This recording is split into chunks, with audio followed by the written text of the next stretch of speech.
নমস্কার, আজকে বানাবো আমি সিম দিয়ে একটি শুকনো মাছের সবজি। তার জন্য একটা কড়াইয়ে তেল গরম করে দিলাম, তারপরে শুকনো মাছ দিয়ে দিলাম। শুকনো মাছটাকে ভালো করে ভাজতে হবে। ভাজা হয়ে যাওয়ার পর লঙ্কা দিয়ে দিচ্ছি।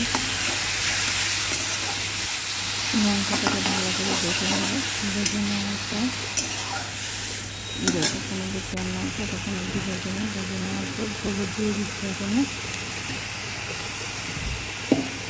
হলুদ আর লবণ দিয়ে দিলাম পরিমাণ মতো। তারপর ভেজে নেবো ভালো করে। ভেজে নেওয়ার পর এখানে আমি কুমড়ো ডাঁটা দিয়ে দেবো।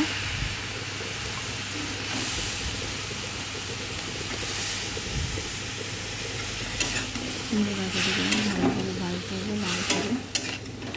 লাল করে ভেজে নেওয়ার পর মির্চিটা দিতে হবে। ভিডিও করা হয়নি, কারণ আমি একাই ভিডিও করে অনেক খেয়াল থাকেন, এই জন্য ভিডিওটা করা হয়নি। মির্চিটা দিয়ে দিলাম, দিয়ে ভালো করে নেড়ে নিচ্ছি।